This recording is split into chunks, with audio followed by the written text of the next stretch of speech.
All right, we're joined on the dais here by Ohio State student athletes Joey Brunk, E.J. Liddell, and Jamari Wheeler. Reminder, if you ask a question, please give your name and affiliation prior to asking the question. And also as a reminder, there is no video to be taken during the press conferences that take place here this afternoon.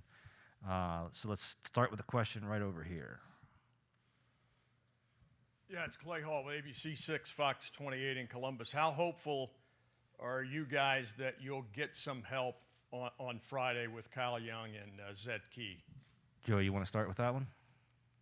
Yeah, I mean, obviously we want him to play, and but at the end of the day, that decision's not really up to us, and you know, we're rooting for him. We want him back on the court with us, and you know, we'll see how that all plays out. Griffin Strom with 11 Warriors. For Jamari and Joey, for you guys to have such a long, college career, obviously, and this be your first NCAA tournament game, does this feel like a true culmination and payoff after your guys' long career? And is this the moment that you kind of came to Ohio State for? Jamari, you can start. Yeah, absolutely. When we first got selected, I don't think I didn't sleep that night. I was just so excited and ready to play, and just like a dream come true, and I'm glad I'm here. Go ahead, Joey. Yeah, I mean, my first 2 years at Butler, we went to the tournament, and I didn't play, but I was able to be a part of it, and you know, obviously makes this weekend a little bit sweeter, just thinking about the time and effort, and how bad you wanted to have an opportunity to play in it. So. Stokes 97.1 The Fan. This is a question for Jamari, just a backup. I know you're excited about your first time playing in the tournament. Well, what are you trying to do to kind of calm the nerves and make sure you're running your team? Just take it day by day, just learning from the guys that already been here and competing here, but just go out there and do what I do best. Like, don't overthink it, don't overdo it. Just go out there and have fun at the end of the day and win how many games we can win. EJ, you've been the best player on this team for a couple years now, and it's kind of odd that you've only played in one NCAA tournament game. For you, you have experience in the tournament, but you really don't have a lot of experience compared to some of the other guys that are playing in this tournament. What is it like for you to kind of think about that, to be one of the best players in the country, but only have one game of NCAA tournament experience? Happy I'm back here. Happy I had the opportunity to play in the tournament again. And I mean, like I said, it's a collective effort, collective group effort, and hope everybody's healthy for come Friday, so we all come to play ready to compete. So I'm looking forward to that, and everybody being ready to go. So. Adam Jardy, Columbus Dispatch. EJ, along those same lines, with all the things you've accomplished in your career, having an opportunity here to put together a postseason run, when you think about what you want to accomplish at Ohio State and legacy you want to leave, what would an NCAA tournament run mean to you? I mean, a lot, honestly. To leave my names in the Ohio State's fans' minds, and just my legacy here is going to mean a lot, honestly. Got to go win some games first. Have to win some games. That's my thing. I love winning games, no matter how much I score, or even if I don't score, we win a game, I'm proud. So. EJ, Colin Gay, Rivals. Is there a pressure? Like, is there an increased pressure knowing that this may be your last one? This is your last run at this. I mean, was that at the back of your mind, like heading into this week, or what has that been like for you? No, I just enjoy the moment. I live in the moment. I have fun with it, and I'm looking forward to it. Like Jamari said, I'm really excited for this. I've been excited to come into practice and work, get ready to play. So. Craig Meyer from the Pittsburgh Post-Gazette. This question is for Jamari. I mean, there was a time, I guess this is going back about 5 years back, when you were signed to play at Duquesne, just a couple blocks from here. I mean, I know you all just got in here, but what's the experience been like being in Pittsburgh so far, where this is a city where you could have easily ended up, and how often, if at all, do you think about how your life and career might have turned out differently had you stayed with that choice? Like you said, just being back here is kind of like funny how life just all coming in full circle and things like that. But right now I'm just focused, locked in on personnel and just winning games at this point. Like it all didn't hit me yet, as I think it's going to hit me like once the season over with. But right now I'm just locked in, focused on winning. Jim Manson from 25 News in Peoria for EJ. EJ, I want to ask you briefly about two people. Malachi Smith, how excited are you for his success and him being here? And Ryan Peden, who's going to be our head coach at Illinois State University. What should Illinois State fans know about him, and how ready is he? About Malachi, me and him known each other since we were kids. We played football, probably third grade. So I've known Malachi my whole life. We won a state championship together, and I'm happy he's having a successful career at Chattanooga. He started off at Wright State, but this year he's been one of the best players in the nation. I mean, efficient and just playing well. So happy for him. And Coach Pete, he recruited me to Illinois State. He's just a great guy. Hasn't changed one bit since I got here. He just cares about his kids. I mean, he looks at us as it's like his kids. It's like he tells us like we're his family basically. So you should look for a well-caring guy, and he's gonna be a good coach. So. For EJ, Dave Mackel, Pittsburgh Tribune Review. You know, obviously, when you're playing in a season, you're focused on doing the best and trying to get your team to this tournament. But how does it play in when your name's mentioned in the NBA draft? You know, and how does that motivate you?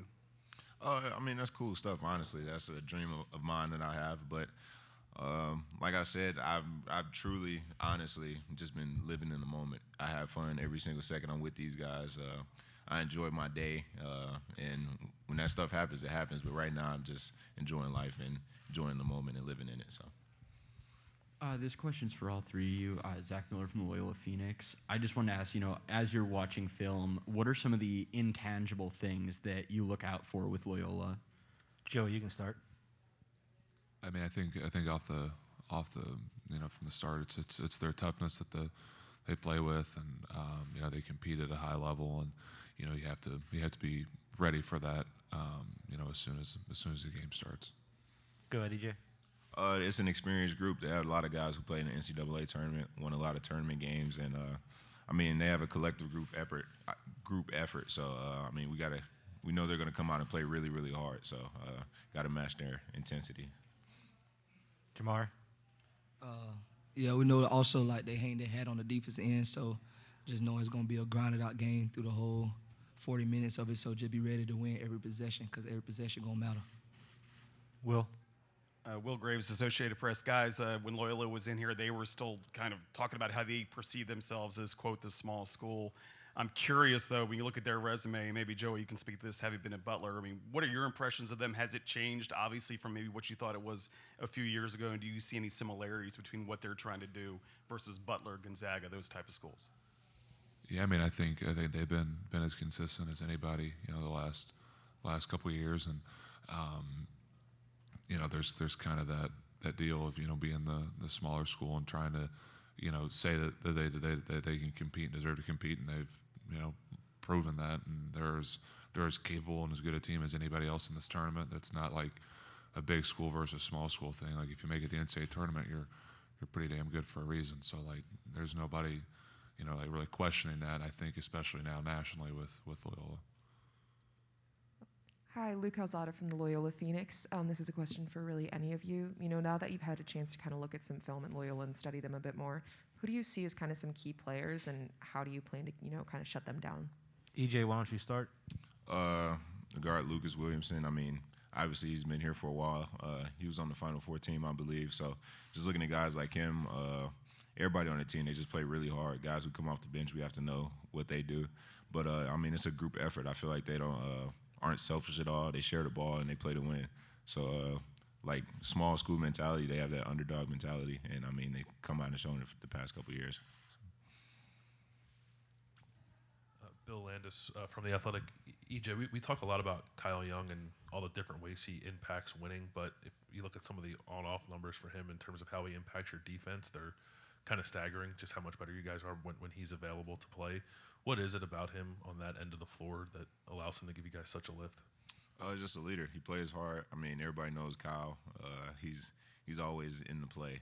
That's why he probably gets hit in the head so much. But, I mean, he just plays really hard.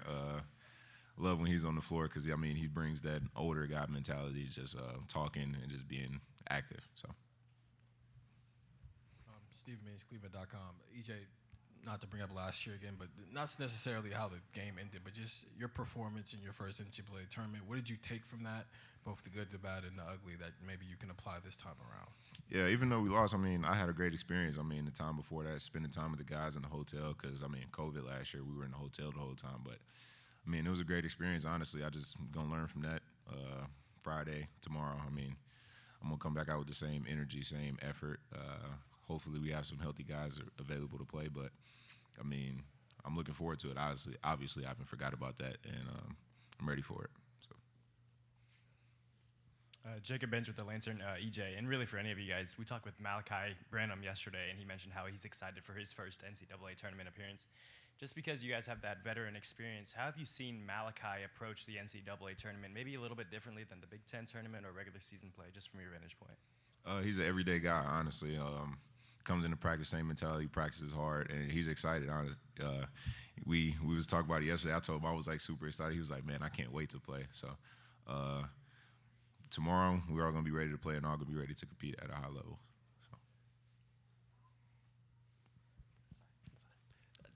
Jamari, with this week of practice that you've had, what have you personally been able to work on? What do you think as a team you've been able to accomplish that you've had a couple of days to work together? I would say just tighten our defense up. We focus on that a lot. Something we control and just bring energy and just going over the scout report, things like that. Just really just focus on ourselves, really. Like just competing every day, coming in with great energy, and everybody just excited just to be in the tournament. So practice was really fun this week. Definitely felt like a first week of practice. When you were leaving Penn State, Jamari, you have 1 year of eligibility left. What was, so one final chance at college basketball. What about Ohio State appealed to you? What was it about that program, about that school that ultimately sold you? Just everything, just how it's a family environment, the players, the locker room, the culture. And that's just something I was looking into for my next school, and also just being here where I'm at now. I want to help lead my team to March Madness, so just being able to be on the stage right now, like, I feel like dream came true, and also just want to play with players like EJ, Joey, KY, things like that. So just going through that whole process again, I feel like Ohio State was the best decision for me, and at the end, I'm glad I picked here. Steve Helwagen with 24/7 Sports. A question I have for any of you, obviously the last 3 weeks didn't go the way anybody would have wanted it for Ohio State. I think 4 losses last 5 games. How has Coach Holtman, in your mind, held up through this stretch and tried to keep spinning this thing forward in a positive manner, and now the opportunity you have going into this? Just your thoughts on how he's handled this. Joey, you can start on that. I mean, I definitely think there's a balance between learning from what happened and also being able to turn the page and being positive, because there's still season left. And I think our coaching staff and Coach Holt have done a good job of kind of finding a balance between those two things. And we want to improve, but we also know that there's still opportunity in front of us. And it's important perspective to have that that it's not necessarily all doom and gloom, despite a few tough nights. EJ, go ahead. Yeah, I mean, we've had the same approach, honestly, like Joey said, but it's not like the season was over.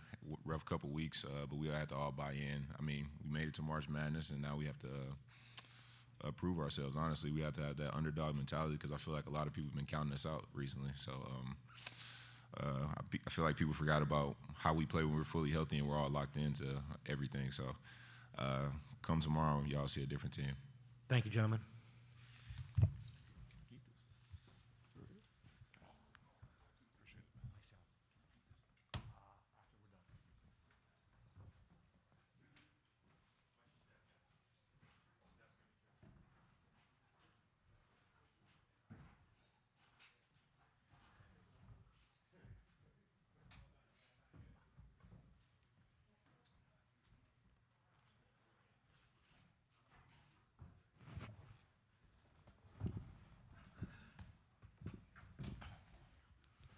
All right, joined by Ohio State head coach Chris Holtman. Reminder, questions for him, please give your name as well as your affiliation. We'll start with an opening statement from Coach, and then we'll get into the questions. Yeah, it's great to be here.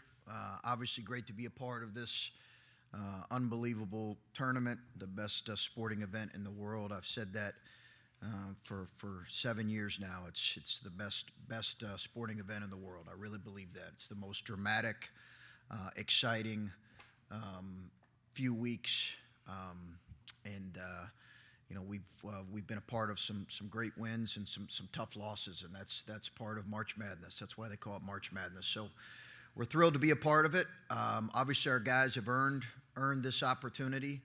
We're playing an outstanding team, an outstanding program in Loyola. Got tremendous respect for what they've done, how hard their kids play, how physical they are. I think they're as hard as playing and as physical as any team we played all year. They're really as good as any team we played all year. There's no question about it.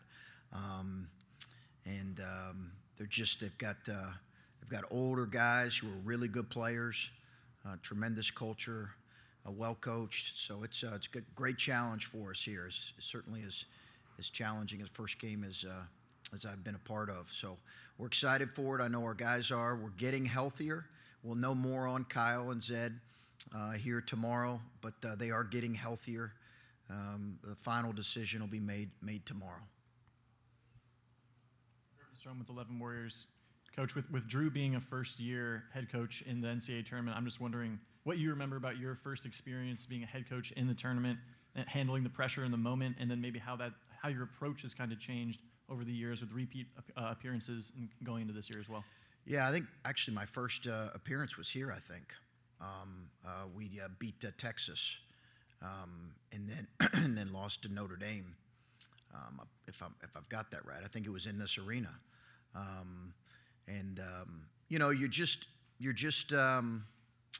The Notre Dame game was an overtime loss, a really tough one. I can remember just about every play in the final last few minutes. I think it's just, I think you're really focused on your team, coaching your team, getting your guys prepared. That's really what it's about.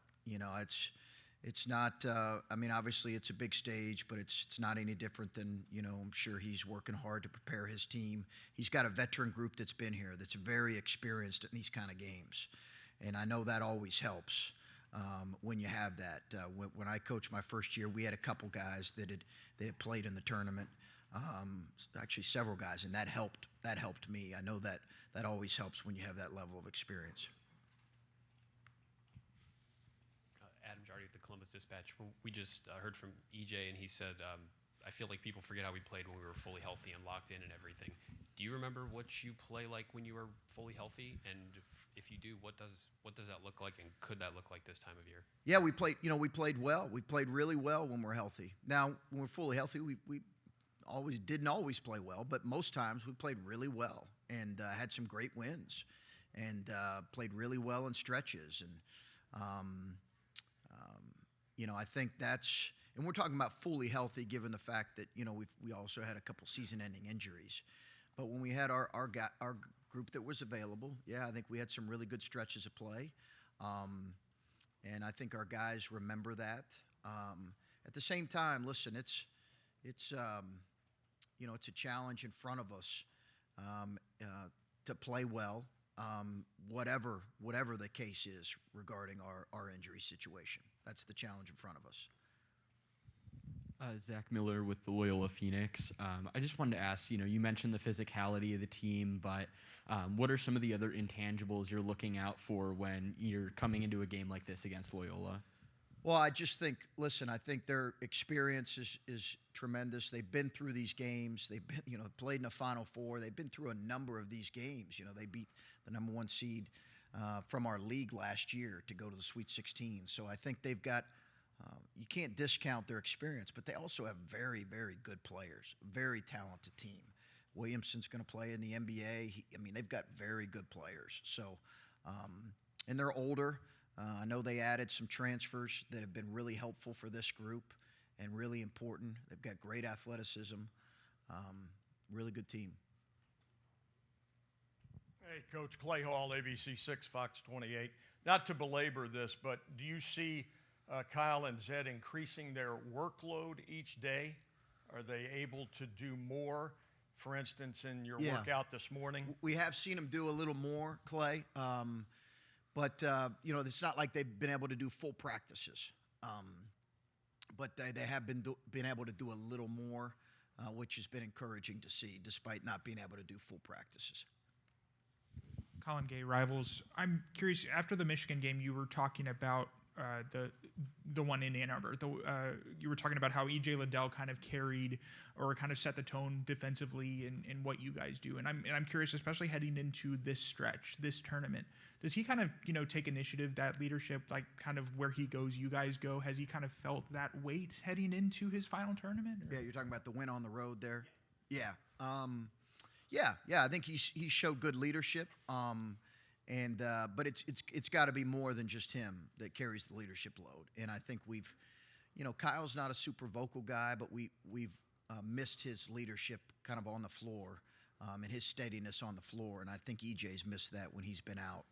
Jamari's done a good job, and Justin has, but EJ's he's certainly taken a major role in that. Will. Will Graves, Associated Press.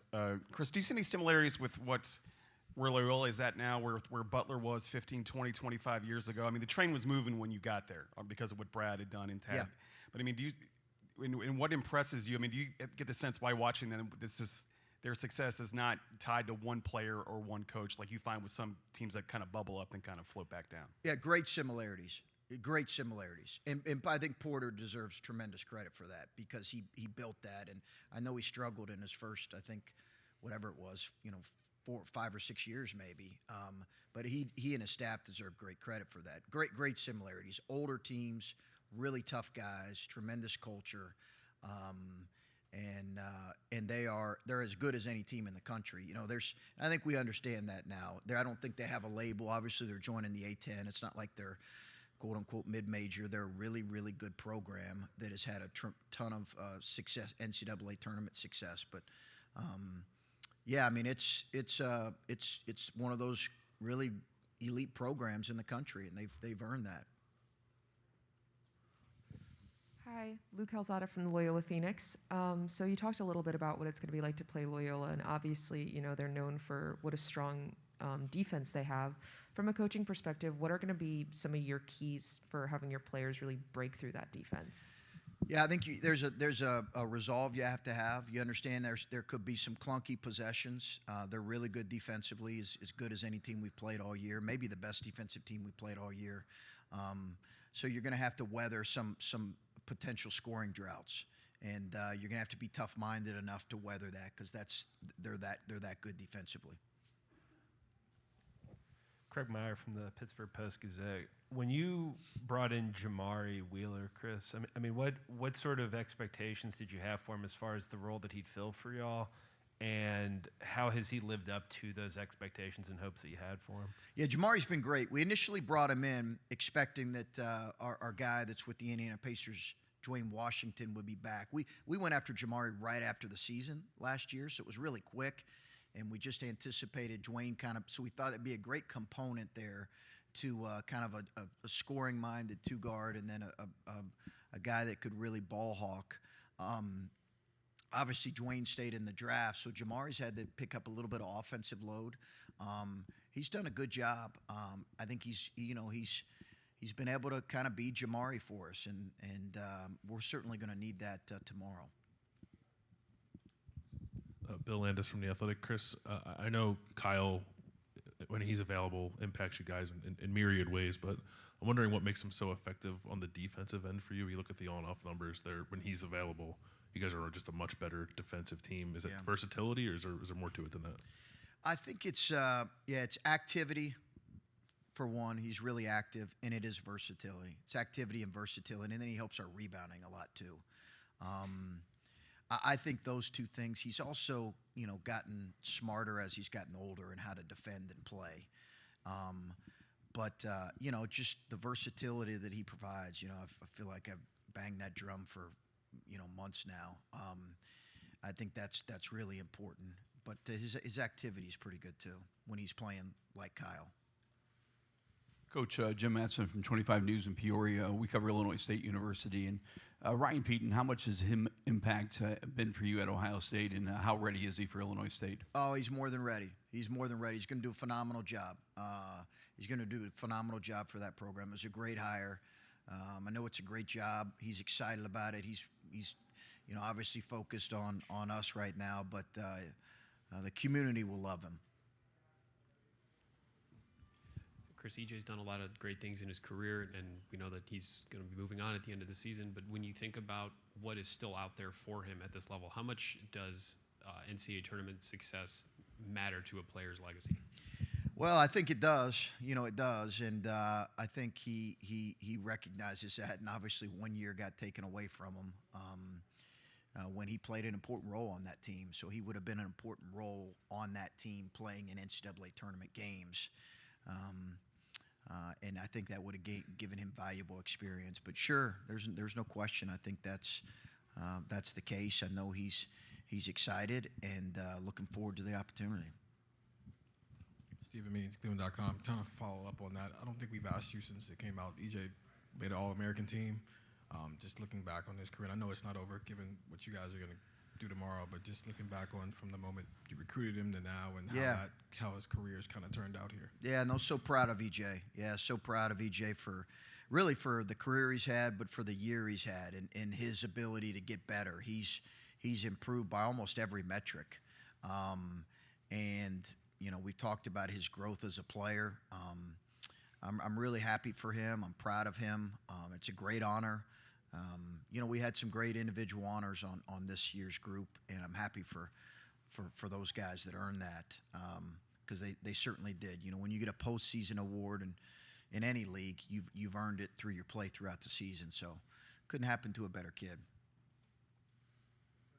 Steve Hellwagon, 24/7 Sports. I asked the players about what the mood around the team's been the last 3 weeks when some things maybe didn't go your way. Just they said you and the coaches have done a good job of keeping it positive, learning from the mistakes, and trying to spin it forward in a positive manner. Just what part of you has to be the sports psychologist to kind of manage this team through this lull and get them back up for this event?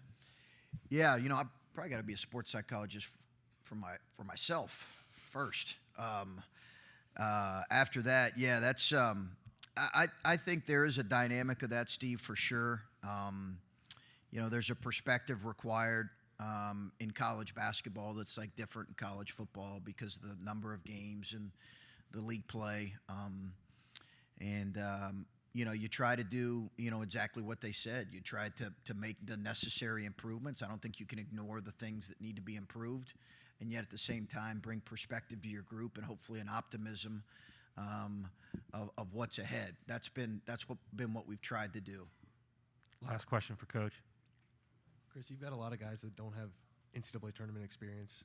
You do have a lot of tournament experience. When you go into this, how much do you have to talk to the guys who haven't been here about, sure, every game, 40 minutes is a roller coaster, but like this is a completely different animal that you have to deal with emotionally? Yeah, we'll talk about it. I'll share some of my experiences. Yeah, we'll discuss it. You're right. I think there's an experience element that's different with obviously the Loyola team than what our team faces. So we'll talk about it. We won't dwell on it too much, but we'll talk about it. Maybe try to give them a couple things to help kind of free their minds a little bit. Thank you, Coach. Okay, thank you.